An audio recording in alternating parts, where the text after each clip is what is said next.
Salut les Mancuniens, j'espère que vous allez bien les gars. Manchester United se fait humilier à domicile par Bournemouth.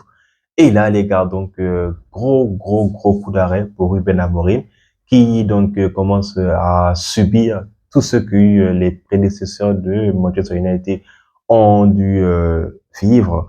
En l'occurrence Eric Ten Hag qui a dû quitter malheureusement Manchester United, voilà on va dire en queue de poisson. Mourinho, voilà, toute la longue liste infernale que l'on ne cesse donc de répéter pour les entraîneurs qui ont échoué à Manchester United. Comme nous avons une personne qui est de base, très fort, donc, psychologiquement, il avait dit, et là, je pense qu'on ne va pas cesser donc de le répéter. Il est donc prêt à soulever le défi. Il est donc prêt à prendre Manchester car oui, c'est une équipe qui a grand besoin du temps et le temps, il en est parfaitement conscient, Ruben Amorim, qu'il ne l'a pas. Tout simplement parce que pour avoir du temps à Manchester United, il faut avoir des accumulations positives des matchs. Donc les gars, nous allons revenir sur ce débrief-là de l'humiliation 3-0 de Bournemouth contre Manchester United à domicile. Alors les gars, nous allons commencer par la composition parce que oui, comme on le sait tous, Ruben Amorim, depuis qu'il est arrivé à Manchester United, ne cesse de faire tourner son effectif encore et encore. Et malgré des rencontres assez, on va dire, références, il y a des joueurs qui sont tout de même titulaires, limite donc presque indiscutables lors de son 11. Encore une fois les gars, pour le troisième match d'affilée, Marcus Rashford ne figure clairement pas dans non seulement la liste, mais aussi il n'a même pas fait partie clairement des joueurs convoqués par Eric Ten Hag. Donc les gars, dans les buts avec le 3-4-3 de Ruben Amorim, on retrouve encore une fois André Onana. Les gars, Onana vraiment c'est au fur et à mesure que la saison ne fait qu'avancer, hormis son titre qu'il a eu je crois au mois de septembre, si je ne me trompe pas, entre septembre et octobre, je crois septembre. Onana est en train de nous foutre carrément une grosse merde, les gars. Onana, je ne sais pas, ce n'est plus le même Onana on vantait tous les mérites, depuis qu'il est arrivé à Manchester United. Je ne sais pas si c'est l'argent qui a qui a doublé, qui a triplé, voire même quadruplé que ce qu'il nous touchait à l'Inter, mais à Manchester, on a du mal à retrouver le Onana de l'Inter que voilà nous sommes allés chercher. On l'a tous vendu ses mérites, mais aujourd'hui force est de constater que malheureusement à chaque fois qu'il y a des actions cruciales pour l'équipe adverse, United concède un but. Rare fois où Onana nous sort des performances assez bluffantes, mais bon aujourd'hui ça ne s'est pas fait. United s'est fait vraiment balader de A à Z pendant toute cette rencontre. La défense cette fois-ci les gars Mazraoui était pour aligner sur les trois défenseurs du système de Amorim, accompagné de Maguire et bien sûr Lisandro Martinez. Alors, loin de là de critiquer individuellement chaque joueur pendant ce débrief là les gars, mais aujourd'hui on peut accuser le coup de l'accumulation des matchs de Mazraoui parce que je pense que c'est l'un de ses pires matchs depuis qu'il est arrivé à Manchester.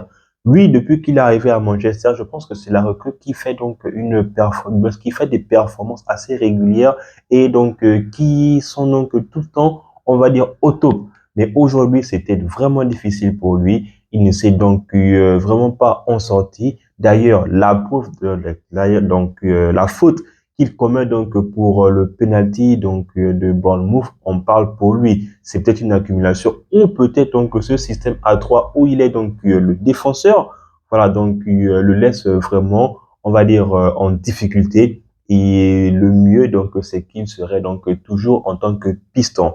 Maintenant, en axe les gars c'est bien Maguire. On a eu l'impression pendant cette rencontre là les gars de voir le Maguire il y a de cela 2 ans ou bien 3 ans.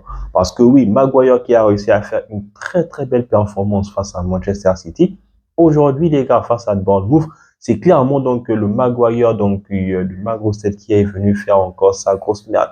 Parce que oui, les gars, oui, l'équipe de Manchester a été vraiment calamiteuse sur toute la ligne, mais les joueurs qui étaient alignés sur le terrain n'ont pas aussi aidé les performances qui devraient vraiment suivre et qui pourront donc sauver, voilà, donc Amorim pendant donc ces choix forts qu'il est en train d'établir sur donc Manchester et aussi donc avec les joueurs qu'il instaure donc une certaine confiance étant donné qu'ils sont titulaires sur voilà donc les prochains matchs.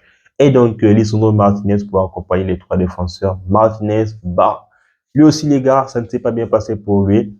Donc que ce soit Dalot, donc que ce soit on va dire Martinez, que ce soit donc Mazraoui ou encore Maguire, les trois étaient donc en dessous donc pendant cette performance-là. Les quatre donc joueurs de milieu, on pouvait donc retrouver voilà, comme piston, donc les gars, vraiment donc Malassia. Malassia, je ne cesse de le dire, donc voilà, comme on dit toujours, la répétition elle est pédagogique. Lui, il va perdre sa place. Ça, c'est sûr et certain, il va perdre sa place. Amorim ne fait que le laisser titulaire à chaque fois donc qu'il joue, mais donc je ne pense pas qu'il fait des prestations donc non seulement non abouties, mais aussi donc assez bluffantes parce que remarquez bien les gars, à chaque fois que Malaysia joue, le plus souvent donc soit les erreurs ou encore donc les actions percutantes donc des équipes adverses viennent donc de son côté. Malheureusement, donc, on va dire d'une part que c'est lui qui nous coûte quand même pour le but. Donc, et encore une fois, Manchester United encaisse un but sur des coups de pied arrêtés, mais que c'est vraiment pathétique. De l'autre côté, Dalot aussi, il était donc piston, accompagné donc de Ugarte et bien sûr Kobe Mainoo. Là, donc, je pense que c'est une nouvelle qui ne va clairement plus changer. Même si aujourd'hui, les gars, donc, on a vu un Kobe Mainoo donc assez, je veux pas dire délaissé, mais aussi voilà donc on a senti une certaine donc suffisance de la part de Mainoo. Lui aussi donc il est fautif du troisième but de Bournemouth parce que c'est lui donc qui fait on va dire la mauvaise il fait le mauvais geste pour adresser donc le ballon un peu le fond d'est. Or il pouvait donc tout simplement jouer en retrait avec son coéquipier. Malheureusement donc il y a eu une bonne lecture donc du joueur de Bournemouth et là donc l'action s'est soldée par un but. Et donc, Ugarte, donc, lui qui a fait un match aussi moyen, tout comme donc, le reste de l'équipe. En pointe, Bruno Fernandes, Amad Diallo, la pile électrique, et bien sûr, donc, Joshua Zirkzee.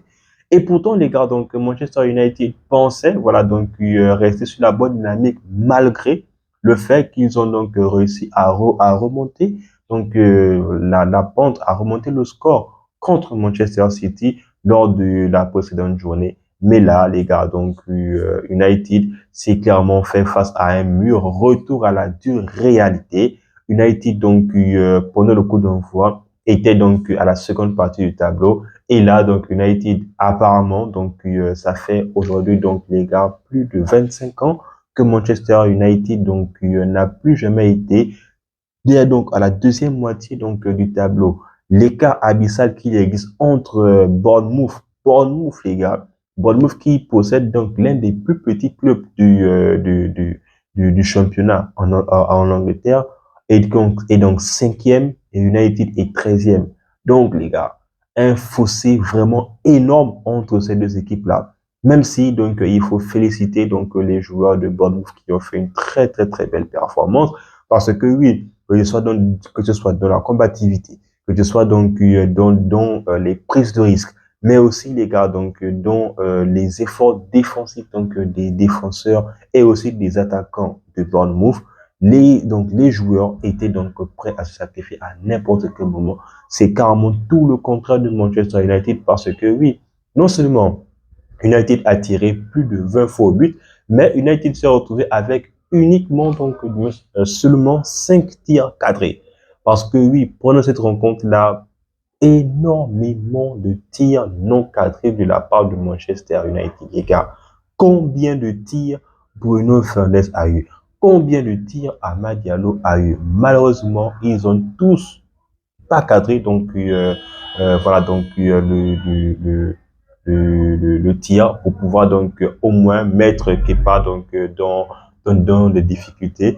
Kepa qui a sorti une très très très belle performance donc au contraire de Onana comme je l'ai dit qui a sorti une piètre performance. Le penalty donc voilà donc ça on ne peut pas lui reprocher ça mais donc on peut dire donc supposément voilà, les actions, surtout, les gars, donc, surtout, voilà, donc, le troisième but, donc, il pouvait donc éviter. Mais bon, donc, on a l'impression qu'à chaque fois qu'un attaquant tire pour son équipe, on en a donc, voilà, c'est une chance sur deux qu'il laisse passer ou bien qu'il nous fasse donc un arrêt. Et donc, comme je l'ai dit, les gars, Malacia, qui était donc vraiment en dedans, Ruben Amorim le fait sortir à la mi-temps, chose qui était donc parfaitement logique parce que ce remplacement-là était vraiment le remplacement qu'il fallait. Non seulement il fallait le faire sortir, il a préféré donc faire entrer, on va dire, Lenny Yoro qui est venu se replacer dans le système à 3, donc défenseur. Et là, donc, Dalot a traversé, lui qui était donc le piston pour essayer donc d'aider Mazraoui. Mazraoui donc est monté d'un cran et Dalot est retenu donc sur le côté droit, sur le côté gauche du moins. Mais là, malheureusement, donc ça n'a pas payé. Donc Mazraoui qui s'est donc fait avoir par Patrick donc Kluivert. Donc et là, penalty donc voilà, c'est indéniable les gars. Donc il y a même pas donc il y a même pas débat en fait. La faute hier, le penalty a été sifflé, donc je pense même pas que même Bruno Fernandes donc voilà pouvait encore faire quoi que ce soit. Malgré ça, les gars, malgré ça, donc nous supporters, nous y croyons pendant la rencontre et même Ruben Amorim aussi y croyait. Mais bon, comme on dit, donc, un appel 2, deux appels 3, voilà, donc, c'est ce qui s'est passé. Donc, à peine encaissé le deuxième but, United encaisse, donc, le troisième but, c'est carrément le coup du marteau, les gars. Donc, c'est, voilà, donc, le but qui vient carrément assommer carrément tous les espoirs, non seulement, donc, du coach, mais aussi, donc, des joueurs. Garnacho est rentré, Højlund est rentré, donc, malgré ça, ils n'ont aussi, donc, rien apporté. Voilà, on a tenté donc vraiment de sauver l'honneur, mais les gars, donc rien ne s'est fait.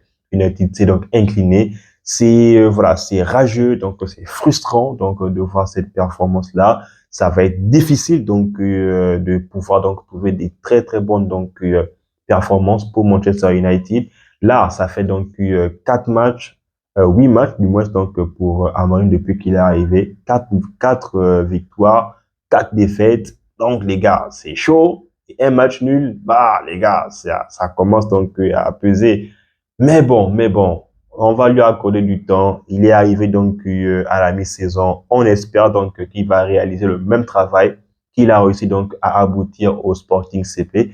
Parce que oui, les gars, bah, supposons que Manchester, donc d'ici 2027-2028, remporte donc le championnat, ce serait donc quelque chose de magnifique, les gars.